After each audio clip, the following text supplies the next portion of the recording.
Anže. Mija. Gabriel. Prinesli smo vam telefone, ki so prazni. Zdaj, vaša naloga je, da se logirate v te telefone in probate naložiti Snapchat. Kar začnite. Učenci 7. razreda. Anže in Mija še nista dopolnila 13 let, Gabriel jih je dopolnil lani. Aplikacija je bila na telefonih v dobrih 5 minutah. Noter te je spustil. Ja. Koliko časa pa že imaš Snapchat? 1 leto. Kako si ga pa naredil? Ja, sem dal, da sem 1 leto starejši in me je spustil not. Samo to je zahteval od tebe. Večina aplikacij za družbena omrežja Snapchat, TikTok, Instagram, Facebook ima za registracijo starostno omejitev 13 let. Evo ga, jaz imam. Anže je le nekaj minut zatem na telefon naložil še Instagram, Mija pa TikTok. TikTok od tebe zahteva letnico rojstva. No, jaz sem naprimer dala, da sem 28, koliko moj ta prav. Pol sem dala 1989. 89, torej stara se skoraj 40 let zdaj. Je aplikacija od tebe zahtevala kakšne podatke, da preveri, koliko si stara? Ne, sam rojsten dan, leto pa dan, pa to je to pa Gmail ali pa kaj takega. Napišeš ime, pač letnico, kdaj si se rodil, pa dan poveš po resnici, leto pa pač daš, ne vem, drugo, daš, ne vem, 2000. Starostne omejitve torej obstajajo, a ta najosnovnejši preizkus je pokazal, da v praksi ne delujejo. Otroci za dostop do aplikacij, ki jih uradno še ne bi smeli imeti, niso potrebovali nobene posebne iznajdljivosti, zgolj 10 do 15 minut časa in lažen datum rojstva. Tudi zahtevnejša preverjanja so za mnoge med njimi le mačji kašelj. Že imamo ChatGPT, pač se slikaš ti ChatGPT-u, pa pol vpraša, če te lahko malo bolj postara. Pa si to naredil? Ja. Si se slikal in si prosil AI, da te postara in je šlo? Ja, ratel me noter me izpustil. Sistem, v katerem pravila postavljajo platforme same, mladih v praksi ne varuje.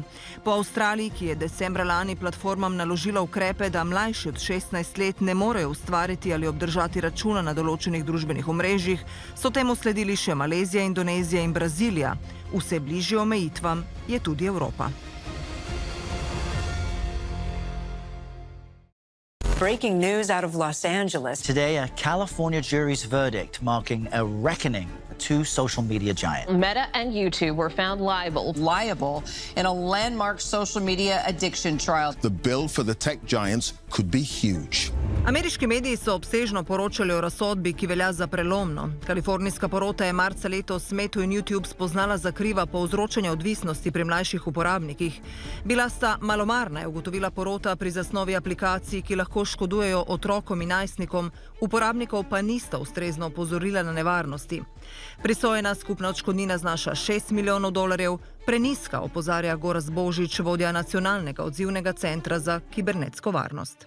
Če vi na cesti oglobite za prehitro vožnjo milijonarja s 100 evri, bo to opazil. Ne denarna globa, ampak kazenska odgovornost za vodstvo podjetij, ki so vedela, da imajo škodljive produkte in niso pravočasno ukrepala kljub opozorilo. Le dan pred razsodbo v Kaliforniji je porota v Novi Mehiki odločila, da je Meta zavajala glede varnosti svojih platform in ogrožala otroke pred spolnimi prestopniki. Na tisoče drugih primerov sojenj je še v teku. And for parents, we now know that they were manipulating our children for profits while we were watching and trying to keep our families safe. Raziskave kažejo, da se mladostniki, ki na družbenih omrežjih preživijo več kot 3 ure na dan, soočajo z dvojnim tveganjem za težave v duševnem zdravju, vključno s simptomi depresije in anksioznosti in slabo samopodobo. To opažajo tudi v Logoutu, brezplačni svetovalnici za obravnavo digitalnih zasvojenosti. Digitalna tehnologija danes je predobra v tem, kar počne. Torej, družbena omrežja, spletni prostori, videoigre imajo ogromno mehanik not, bo pač naprava potegnala mojo pozornost in moj čas. Vsak 10. mladostnik, poroča Svetovna zdravstvena organizacija, ima ob uporabi družbenih omrežij težave z nezmožnostjo nadzora, utegne občutke, zanemarjanje drugih dejavnosti in negativne posledice v vsakdanjem življenju. Mladi pri uporabi spleta potrebujejo zunanje omejitve, pravi Marko Pušner, Save.si, točka osveščanja o varni rabi interneta in mobilnih naprav. Ena izmed raziskav, ki se s tem ukvarjala, je pokazala, da so dekleta v resnici zrela za uporabo družbenih omrežij nekje okoli 13. 14. leta, fantje med 15 in 16 letom.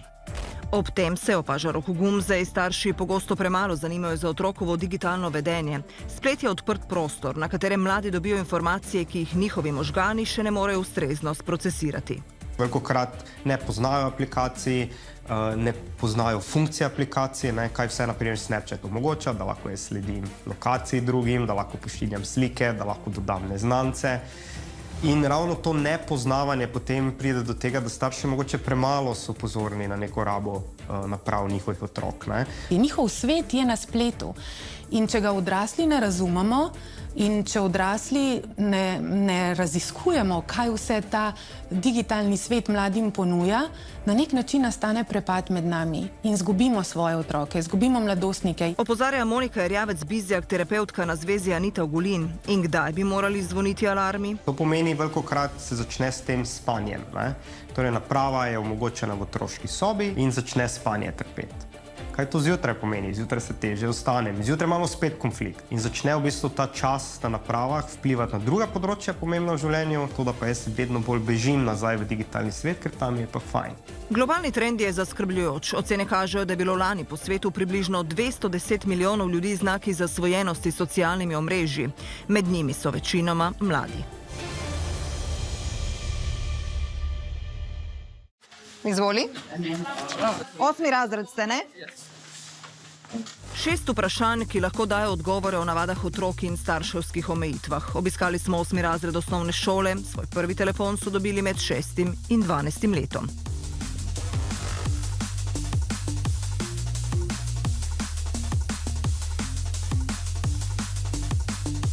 Imamo zdaj 18 odgovorov, a lahko prosim, Marina, odpreš vsakega, prebereš odgovor in napišeš črtico pri vsakem odgovoru. Koliko družbenih omrežij uporabljaš? 3 ali več? Ali si pri registraciji kdaj uporabil lažno starost? Ali imaš starševski nadzor? Da. Ali si kdaj zaobšel, goljufal starševski nadzor? Da. 14 od 18 učencev uporablja najmanj 3 aplikacije za družbena omrežja. Vsi so se ob registraciji vsaj enkrat lagali glede starosti, po 3 so uporabili tudi elektronski naslov ali elektronsko pošto druge osebe. Polovica jih ima starševski nadzor, prav tako je polovica učencev odgovorila, da je tega že kdaj zaobšla. Kar tretjina je na spletu že naletela na vsebino, ki jih je prestrašila, slabo četrtino pa je spravila v nelagodje. A vam vzame veliko časa, da zaobijete recimo te starševske nadzore? Ne? Enostavno? 2 minuti. 2 minuti.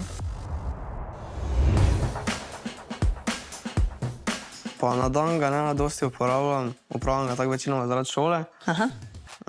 Drugače pa tako 2-3 ure, tak nekaj. Kaj pa največ? Instagram ali pa Snapchat. Družina Sitar, Sandra, Mitja in 3 otroci. Telefon ima samo 15-letni Mark, Rokita in Matija, stara 7 in 9, pa še ne. Čim kasneje, če bo kaj, bo mogoče rajše pametna ura. Ta večji sin ga je dobil v 6. razredu, ampak to je bilo bolj zgolj zaradi komunikacije, da smo se slišala, ko sem jaz bila v službi. Uporaba telefona, pravita Sandra in Mitja, ni samoumevna in neomejena. Medsebojni odnosi, pogovor in zaupanje so vedno na prvem mestu. Mi delamo bolj na tem, da se pač več pogovarjamo oziroma da si zaupamo med sabo, ne režemo neke stvari oziroma da bi prepovedali. Hkrati pa, predvsem zaradi odgovornosti, ki jo čutita, ohranjata nadzor nad osebino in časom uporabe telefona. Večinoma časa, zdaj ko je šola, vidim, da se uči, zvečer vzame telefon, gre malo na aplikacije ali pa kakšno igrico pa igra, drugače pa ga presenetim. Vzamem telefon in te so malo presenečen, ga malo prekontroliram. Pa tudi imam gor aplikacijo, da tudi vidim, kje se nahaja, kje je. Bi raje videl, da ni tega starševskega nadzora? Ja, raje bi videl, da ga ni, ampak vseeno mislim, da je primerno. Razumeš, zakaj je to tako, ne? Zdaj, ko so počitnice pred vrati, svetuje v logoutu, naj bo čas, ki ga bodo otroci lahko preživeli na digitalnih napravah, vnaprej določen in strukturiran. Če ni planov, potem zelo verjetno ta čas bo pač porabljen pred zasloni, ne? Čeprav stari starši manj razumejo socialna omrežja in pogosto otrokom dovolijo več. A jim pustite več, kot jim pustijo starši? Ja, preveč. Je pri Sitarjevih večina časa še vedno usmerjena v igro na prostem. Delavnice, traktorji, vse, kar pride do izraza, ko ni močnih dražljajev z ekranov. Ja, boš šli na deponijo? Ja! Res? Ja! Ko se po šoli dogajanje preseli na dvorišče pred hišo, so zasloni v drugem planu. Ustvarjalci družbenih platform morajo v Avstraliji vsem mlajšim od 16 let onemogočiti dostop do večjih družbenih omrežij, kot so TikTok, Instagram ali Snapchat. Pol leta po uvedbi zakona naj bi bili mladi manj izpostavljeni škodljivim osebinam, a številni se hkrati počutijo izolirane in izključene. As young Australians, we will be completely silenced and cut off from our country and the rest of the world with this ban. Pokazale so se tudi prve pomanjkljivosti sistema. Družbenim omrežjem so dali proste roke, kako določajo starost. Kar pomeni, da so otroke, pa tudi ostale uporabnike, seveda izpostavili večji možnostim zlorabe osebnih podatkov. Oni ali preverjajo z nekimi osebnimi dokumenti, ki so pač uradni in je na njih veliko podatkov, ali pa na osnovi biometrije, se pravi, da skenirajo slike, obraz, določijo starost in s tem seveda tudi zbirajo osebne podatke. Tudi obraz naš je osebni podatek. Po Avstraliji si regulacijo želi tudi Evropa. Evropski parlament bi mejo postavil pri 16 letih, Bruselj pa že pripravlja orodja, s katerim bi mladim omejil dostop do starosti neprimernih osebin. A že v predstavitvi modela so se pokazale prve luknje. Prvič, biometrija ni nekaj, kar bi bilo zdaj že perfektno dodelano. In vemo, da v Veliki Britaniji so imeli sistem, kjer so si otroci s flomastrom narisali brke in jih je prepoznali kot odrasle. Še bolj pomembno je vprašanje, opozarja Božič, kdo hrani in upravlja naše podatke. Zavedati se moramo, da se ne uvaja samo preverjanje starosti mladoletnih. To je preverjanje starosti vseh, da se potem lahko določi, kdo so otroci oziroma mladoletni. Podatki avstralske spletne pooblaščenke kažejo, da je po prepovedi skoraj 3/4 mladostnikov uspelo zaobiti sistem ter obdržati profile na družbenih omrežjih. Nekateri pa se selijo na manj regulirane platforme. Kako bi se ob prepovedi odzvali naši najstniki? Poskusil bi najti način to zihara, če mi pa ne bi uspel, pa da ne bi imel teh aplikacij. 3 leta bi lahko počakal. Prepovedi se, kot kaže, lahko hitro izkažejo za neučinkovite, zato lahko vodijo v vedno strožje ukrepe, opozarja Božič. Rešitev zato vidi predvsem v večji odgovornosti tehnoloških velikanov, ki ta orodja razvijajo in upravljajo. Milana in Sara, tukaj je nekaj predlogov za varno uporabo telefona in tudi družbenih omrežij. Jaz sem jih sprintala in me zanima, kako bi bil videti zakon, če bi ga vidve imele priložnost spisati. Je možno imeti nadzor in omejitve, ki bodo varovali mlade uporabnike, ne da bi te naletele na njihov odpor. Milana in Sara sta članici otroškega parlamenta, obe stari 15 let, predstavnici svojih sovrstnikov. Instagram pod 16 let. V bistvu Instagram je bolj za starejše aplikacije še vedno. Se smo mladi bolj na Snapchatu, na Snapu. Pa bi dala, da mora biti obvezna starost vnašena? Ja. Prava starost? Prava starost. Pa pol, da bi dal še neke pol prepovedane osebine, bi se pač prekinile, Ja. pa pol nek algoritem bi bil za pač mlajše V bistvu. Snapchat pod 16 let. To se Dovolimo. Pod 16, ja, to se strinja. Ampak se mi zdi, da bi moglo se pač uporabljati kot orodje za komunikacijo. Ja, še vedno pač večina mladih se tam spoznati. Lahko dovoljeno, tako recimo pri 14 ali pa 13, Ja. samo z omejitvami, ker spet lahko posod lahko pride pač do neprimernih Ja. posebej. Lokacija telefona znana staršem. Ja, absolutno. Ker Ja. starši morajo vedeti, kje smo in kaj se dogaja, ker so tudi odgovorni za nas. Jaz bi to kar prepovedala, ker se mi zdi, da to zelo slabo vpliva na tvoj spanec, ti kaj zacingla, dobiš Ja. kakšno sporočilo, tako da hočeš iti pogledati. Starševski nadzor. Jaz bi dala, da volimo z omejitvami, da v bistvu pomemben je, dokler se ne naučiš sam sebe nadzorovati. Kratke video vsebine, mislim, jaz bi dovolila. Da, z omejitvami lepo. Z omejitvami, ja. To možgani hočejo več in več in več. Pa še ful pozornost zgubljaš. Ja. Vsak uporabnik mora dokazati svojo starost. To pomeni. Absolutno. Družbena omrežja brez všečkov. Ta je dobra.